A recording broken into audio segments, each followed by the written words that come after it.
नमस्कार साथियों, आज दिनांक 14 दिसंबर 2024 शनिवार को अपने गारमेंट व्यापारी एसोसिएशन के मित्र, साथी, कार्यकारिणी सदस्य और अन्य व्यापारीगण चाय की चर्चा पर यहाँ शाम को उपस्थित हुए।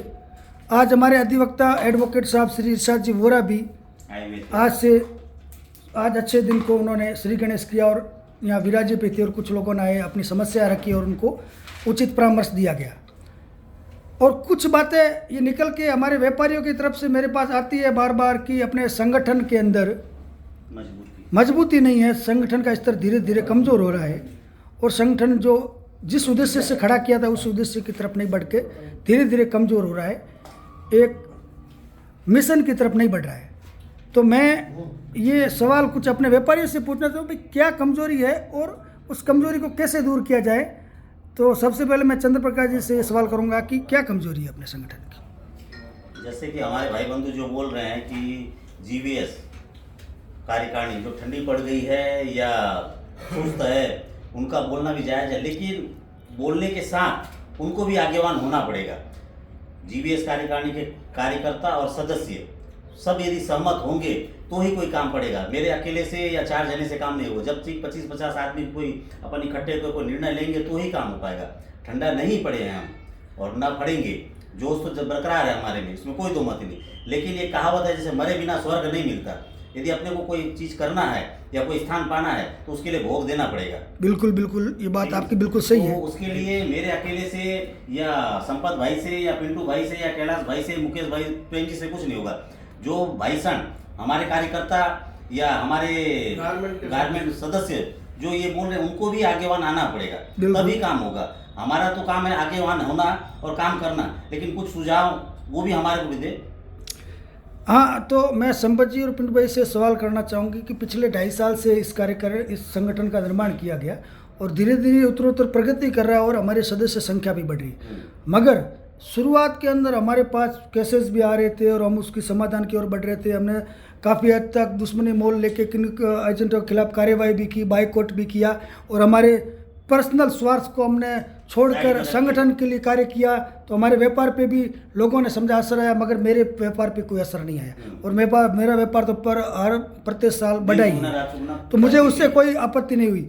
मगर आज मुझे लगता है कि मार्केट में पहले से ज़्यादा फ्रॉड, चीटिंग केस हो रहे, पैसे डूब रहे, मगर लोग खुल के सामने नहीं आ रहे। तो घर पे जाके हम कैसे जगाएं, आप इस चीज़ को फोकस करिए। अगर कोई आके नहीं बोलेंगे तो मैं कैसे जगाऊं। सपोज आपका कोई मैटर है, आप वर्बली मेरे को फ़ोन करके तो बोलते हो और बहुत लोगों के फ़ोन आते हैं, हमारा उस एजेंसी से बेटर है, वो चोर है, वो फ्रॉड है, वो ये है। और जब मैं उनको बोलता हूँ कि आप लिखित में दीजिए तो वो पीछे खसक जाए। उसके लिए संगठन क्या कर सकता है, उनको प्रतिबंधित कर सकता है क्या? ऐसा है कि जिसका तकलीफ है उसको आके अपनी सोल्व करनी पड़ेगी। संगठन अपना काम करता है, व्यापारी को अपनी दायित्व निभाना पड़ेगा। हम उनके साथ हैं। संगठन हमेशा 24 घंटा उनके साथ में सपोर्ट के लिए तैयार है। संगठन कहाँ जाएगा? व्यापारी को खुद को चल के आना पड़ेगा। नंबर 1 सबसे बड़ी महत्वपूर्ण बात है, खाली डायरेक्ट फोन करने से काम नहीं होगा। ऑफिस से लिए लिया है कि पहले आके अपनी शिकायत दर्ज करावे। उसमें जो अपना एक रसीद बुक छपी हुई है, पर केस की 250 रुपये अपनी एंट्री फीस है उसकी, तो उसका केस दायर होगा। यहाँ पे एप्लीकेशन देनी पड़ेगी, तब उसकी सुनवाई होगी और गारमेंट संगठन में जाएगा, सब जगह ग्रुप में जाएगा। उसको खुद को तो मजबूत होना पड़ेगा, अपना स्वार्थ उसको त्यागना पड़ेगा, तब जाके गारमेंट संगठन तो मजबूत है। मगर मैं ये बोल रहा हूँ संपत जी, मेरा सवाल ये है, संगठन तो तैयार है, संगठन हर संबंध से संगठन के सभी मेंबर उनके साथ है, मगर जिनका दर्द है वो खाली वर्बली बताते हैं, वो उसको राइटिंग में नहीं देते, तो उसको क्या कर सकते हैं? तो संगठन का कमजोर कहना ये गलत है। देखो, संगठन कहाँ कमजोर है? कोई संगठन कमजोर नहीं है। संगठन ने, पिंटू भाई मैं आपसे बात करूँ, संगठन ने आज तक संगठन के बाद जो भी 100-150 जो संख्या में केस आए, उसमें से मोटा मोटी 50-60 तो अच्छे तरीके से उसका सॉल्यूशन, लोगों के पैसे काफ़ी हद तक आए। और जो काफ़ी मैसेज जो बिल्कुल 100% फ्रॉड है, चीटर है, जो मिल ही नहीं रही अपने स्थान पर व्यापारी, तो वहाँ तक संगठन कुछ नहीं कर सकता। ये संगठन जो काम कर रहे हैं, जो बैठे हैं, उनको समझाकर बीच बचाव कर उसका रास्ता निकालकर उनके लिए आपको मध्यस्थता करके आपका व्यापार में आपके पैसा निकालने में मदद कर सकता है। मगर चोर चिटरों पर कोई लड़ाई झगड़ा संगठन नहीं कर सकता, उसके लिए आपको पुलिस की ही मदद लेनी पड़ेगी और उस मदद के लिए आप सबको साथ में रहना पड़ेगा और संगठन पूरा साथ में, पुलिस स्टेशन आपके साथ में चलेगा, आपके साथ में कानून, आपके साथ में हमारे अधिवक्ता एडवोकेट इरशाद बोरा जी भी साथ में, जो निस्वार्थ भाव से अपनी ही तरह से यहाँ अपनी ऑफिस में सब महीने में 2 दिन बैठते हैं। तो पुलिस भी अपने साथ शायद है, मगर उसके लिए आपको आगे आना पड़ेगा। क्यों भाई पिंटू भाई, मेरी बात में कुछ एकदम 100% सही है। दिनेश जी, मैं इस गारमेंट से करीब 2.5 साल आपका ये चालू हुआ है गारमेंट को, मैं 1 साल से जुड़ा हूँ और इसमें मेरे खुद के 10 लाख रुपए आए हैं। मेरे हिसाब से पूरे अपने इसके हिसाब से 1 करोड़ रुपए पेमेंट लोगों का आया होगा। बिल्कुल बिल्कुल मुझे ऐसा लग रहा है। और आंकड़ा में हमने भी जैसे सबसे बोला 10 लाख आया, किसका बोला 18 लाख आया, तो ये अच्छी चीज है।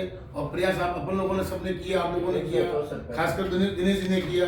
उसके बाद में एक्चुअल पहले ऑफिस नहीं थी अपने पास में, ठीक है ना, वकील थे, अभी अपने पास ऑफिस भी खुली है, वकील भी आए हैं, तो उसका कुछ ना कुछ मतलब अच्छा ही हो रहा है। बैठने की और जगह मतलब एक्चुअल अपन खुद इकट्ठे ही नहीं होंगे तो फिर कैसे कोई चीज के लिए संगठन क्या करेगा? बिल्कुल सही, बिल्कुल ये राय है। पर्सनल राय। अच्छा, मैं कैलाश जी और मुकेश जी आपसे एक प्रश्न पूछना चाहूँगा कि जैसे एक नॉमिनल, एक बिल्कुल बहुत छोटी रकम के तौर पे 5100 रुपया अपन सदस्यता शुल्क ले रहे हैं, जो कि वो भी उसका आज अभी तक अपने एनुअल चार्जेस भी नहीं रखा और 5100 रुपये से ये संगठन को चला रहे हैं। आपको लगता है कि ऐसा कोई भी मेंबर रहा होगा जिसको 5100 रुपये का भी फायदा नहीं मिला है? 100% फायदा मिलेगा। 5100 रुपए का कोई बात ही नहीं। मिला है और नहीं मिला तो मिलेगा। नहीं, 5100 रुपए एक छोटी रकम है। हाँ। ठीक है, वो मेंबर जुड़ गया, उसकी कोई भी छोटी मोटी तकलीफ वो फोन तो कर सकता है यहाँ पे, यहाँ कर सकता है। और अगर किसी का, मेरे हिसाब से मेरा मत ये है कि किसी व्यापारी ने अगर 5, 10, 20 हज़ार का मैटर है और उसने अगर किसी को फ़ोन किया कि अगर आप मेरा ये मैटर पटा दो, नहीं तो मैं गारमेंट